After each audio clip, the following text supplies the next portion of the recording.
نام ہے وہابی نام ہے بابی میں ہوں مسلم علمی کتاب. ہمان بھائی کے ساتھ جو کچھ ہوا اللہ کے فضل سے ہمارے جو ریاستی ادارے ہیں خواہ وہ پولیس کا ادارہ ہو جوڈیشری کا ہو ایف آئی اے ہو یا فوج ہو ان کے جتنے اوپر تک بڑے ہیں نا ان سے الحمدللہ میں ان کانٹیکٹ ہوں بلکہ خود انہوں نے اس حوالے سے ہمیں یقین دہانی کرائی کہ انشاءاللہ ان کے ساتھ جس نے بھی زیادتی کی ہے وہ ہمیں پتہ ہے اس کا اتنا کوئی قد کاٹ نہیں کہ ہم اس کا نام بھی لینا یہاں پہ ضروری سمجھتے ہیں اور نہ وہ کسی تنظیم کی طرف سے موٹیویٹڈ تھا کیونکہ جتنی یہ بڑی بڑی تنظیمیں ہیں جن کے اوپر لوگ شک کر رہے تھے خصوصاً ٹی ایل پی ان کے جو اپنے سربراہ ہیں انہوں نے بھی کہا کہ ہمارا اس معاملے سے کوئی لینا دینا نہیں. سعد رضوی صاحب نے میں ان کو اس حوالے سے خراج تحسین پیش کرتا ہوں. انہوں نے خود رابطہ کر کے یہ سب کچھ اپنے حوالے سے کلیریفائی کیا اور انشاءاللہ تعالیٰ نیکسٹ بھی اگر کوئی خدا نہ خواستہ ایسا ایونٹ ہوا تو ہم قانوناً اس کو لے کے چلیں گے. اور رد الفساد جیسے فوجی آپریشن بھی لانچ کرنے پڑے جس میں سب سے بڑی قربانی پاکستان کی عوام نے دی, اس کے بعد پاکستان کی پولیس نے دی اور پھر پاکستان کی فوج کا نمبر آتا ہے. لیکن عوام اور پولیس مظلوم ہے, ان کے شہداء کو کہیں گنا نہیں جاتا. جب بات ہوتی ہے تو فوج کی ہوتی ہے, یقیناً ہونی چاہیے, لیکن یہ سب سے زیادہ وکٹم جو ہے وہ عوام اور پولیس ہوتی ہے کیونکہ پولیس ہمارا ایک فرنٹ لائن سمجھ لیں ایک ڈیفینسو نظام ہے, سولین ایجنسی ہے. تو ان بدماش تنظیموں کے بھی جو لوگ تھے نا ان میں سے بھی کتنے سارے لوگ ریورٹ ہو کے ہمارے اسٹوڈنٹس بن چکے ہیں. یعنی آپ کی بدماشیوں کی ٹریننگ بھی انہیں حاصل ہے اور وہ ایڑیاں اٹھا کے دیکھتے ہیں کہ سرکار اشارہ کریں جو آپ کہیں گے ہم کر دیں گے. لیکن آپ کو پتا ہے میرا تو یہ مزاج نہیں, میں تو شروع سے ہی بڑا ایک ڈیموکریٹک قسم کا بندہ ہوں اور میں اس طرح کے ایکسٹرا جوڈیشل جو معاملات ہیں انہیں سخت نفرت کی نگاہ سے دیکھتا ہوں, خواہ وہ کسی مذہبی جماعت کی جانب سے ہوں, خواہ سیاسی جماعت کی طرف سے ہوں, خواہ ہمارے ریاستی اداروں کی طرف سے ہوں. یہ شروع سے میرا آپ کو پتہ ہے سخت سٹانس ہے اس حوالے سے. تو یہ تو ہو نہیں سکتا کہ جس چیز کو میں اتنا غلط کہتا ہوں خود وہی کام کرنا شروع کرتا ہوں. تو یہ تو منافقت ہے اور یہی وہ کمزوری ہے جس کا پھر ہمارے مخالفین فائدہ اٹھاتے ہیں. لیکن چونکہ ان کے اس فائدہ اٹھانے سے کوئی رزلٹ نہیں نکلنا جب تک کہ پاکستان کے جو ریاستی ادارے ہیں وہ قانون کی حکمرانی کے لیے ہمارے ساتھ کھڑے ہیں اور یقیناً وہ کھڑے ہوئے ہیں الحمدللہ. میں ظاہر اب ان لوگوں کے نام تو آپ کو کیمرے میں نہیں بتا سکتا کہ کن کن لوگوں سے میری بات ہوئی ہے. بہرحال سب نے یہ کہا کہ ہم انشاءاللہ تعالیٰ یہ عید کی چھٹیاں یہ سارے کے سارے ایشو چند دنوں میں ریزالو ہو جائیں گے انشاءاللہ تعالیٰ اور قانوناً ہم اپنے معاملات کو لے کے چلیں گے. اور چونکہ میں ایک ذمہ دار پلیٹ فارم کے اوپر بیٹھا ہوں اور آپ کو پتا ہے کہ میرا ایک بیک گراؤنڈ بھی چونکہ منسٹری آف ڈیفینس سے 19 گریڈ میں سرو کرتا رہا ہوں بینگ میکینیکل انجینئر اور نیس کام کے ادارے سے میں نے ریٹائرمنٹ لی. اب بھی میری زیادہ تر دوستیاں تو ظاہر ہے ریاستی اداروں میں ہی ہیں اور پھر ظاہر ہے کہ میری پراپر سیکورٹی کلیئرنس اپنی بھی ہوتی رہتی ہے اور پلس مجھے اس چیز کا بھی احساس ہے کہ میں نے کتنی گفتگو کرنی ہے اور کتنی نہیں کرنی کہ جس کی وجہ سے پاکستان دوبارہ ایف اے ٹی ایف کی گرے لسٹ میں نہ چلا جائے.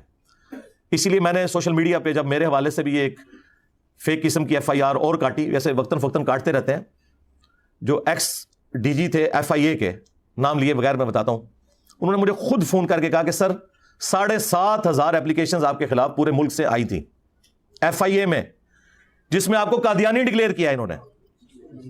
تو میں نے ساری اکٹھی سٹیپل کر کے نا اور آپ کی طرف سے جو بیان حلفیہ آپ نے بھیجا اوپر لگا کے تو میں نے اس کو سائڈ پہ پھینک دیا. یہ اوقات ہے تمہاری اپلیکیشنز کی. جھوٹو, مجھے اب اپنا اسلام منوانے کے لیے تمہارے سرٹیفکیٹ کی ضرورت ہے.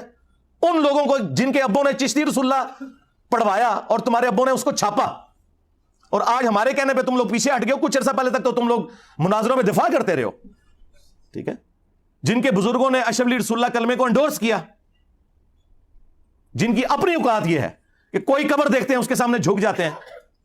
توحید سے آری لوگ, اہل بیت کے گستاخ, صحابہ کے گستاخ ہمیں بتا رہے ہیں کہ جی انجینئر صاحب جو ہیں وہ اللہ کے بھی گستاخ ہیں, اللہ کے رسول کے بھی گستاخ ہیں, صحابہ کے بھی گستاخ ہیں, اہل بیت کے بھی گستاخ ہیں, اولیاء کے بھی گستاخ ہیں. ہاں ایک بات ٹھیک ہے کہ تمہارے بنائے ہوئے جھوٹے اولیاء جنہوں نے رسول اللہ کی ختم نبوت میں ڈاکے مارے, میں ڈنکے کی چوٹ پہ ان کا گستاخ ہوں تمہاری نظر میں تو ہوں, کیونکہ میرے نبی صاحب ہے ہی کوئی نہیں, تیرے بابے تھے شاہ ہی کوئی نہیں. لے جاؤ اپنے بابے تھوں جنہوں نے اپنے نانا دے کلمے پڑھائے نے. تم لوگوں کی اوقات ہے, اب تم لوگوں کو اپنے اسلام کا سرٹیفکیٹ ادھر سے لینا پڑے گا. ہاں, اس کے باوجود ہم سارے فرقوں کو مسلمان سمجھتے ہیں, تمہاری مسجدوں میں تمہارے پیچھے نمازیں پڑھتے ہیں, چندے تمہیں دیتے ہیں جو تمہارے لیے زندگی موت کا مسئلہ ہے, کسی فرقے کی تکفیر نہیں کرتے, بریلوی دیوبندی اہل حدیث شیعہ سب کو مسلمان سمجھتے ہیں. اس کے باوجود تم لوگوں کا ایٹیچیوڈ اس قسم کا ہے. تو میں نے تو آپ کو پہلے بتایا کہ میں نے ملک نہیں چھوڑنا جب تک کہ آپ کے آخری فرقے کا آخری بندہ قبر میں نہیں پہنچ جاتا اور اسی قبر پہ میں وکٹری کا نشان بنا کے نہیں بیٹھ جاتا. بابے نے مار دیتے, ہاں انہوں نے کٹر فالوورز دی واری ہے.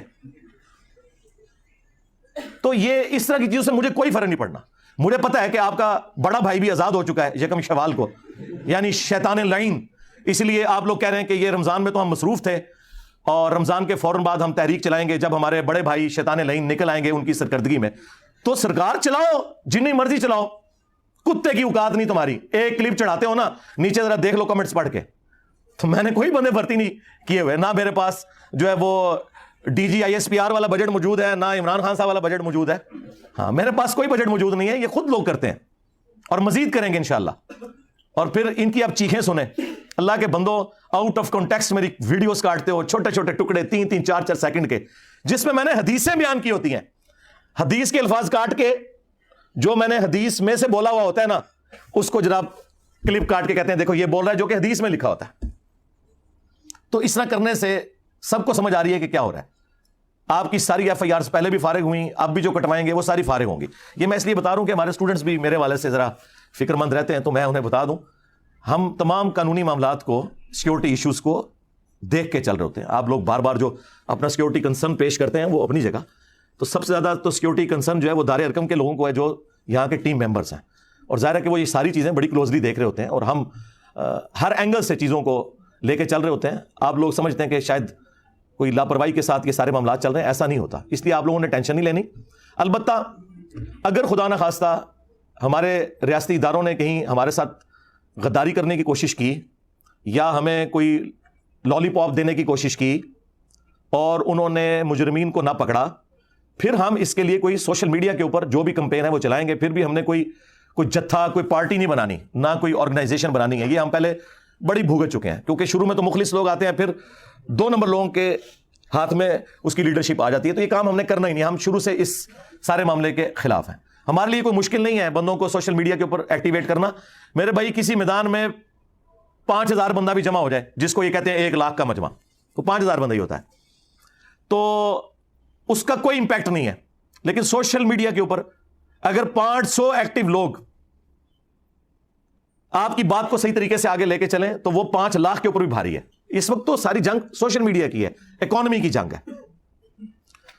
تو وہ آپ دیکھیں کہ میں اس ذمہ دار پلیٹ فارم پہ بیٹھ کر ذمہ داری کا مظاہرہ کرتا ہوں. مجھ سے انٹرنیشنل میڈیا چینلز دوسرے ملکوں کے وہ رابطے میں ہوتے ہیں. وہ تو کوئی موقع نہیں جانے دیتے کہ پاکستان کی بدنامی جو ہے وہ کرنے پر تلے ہوئے ہیں.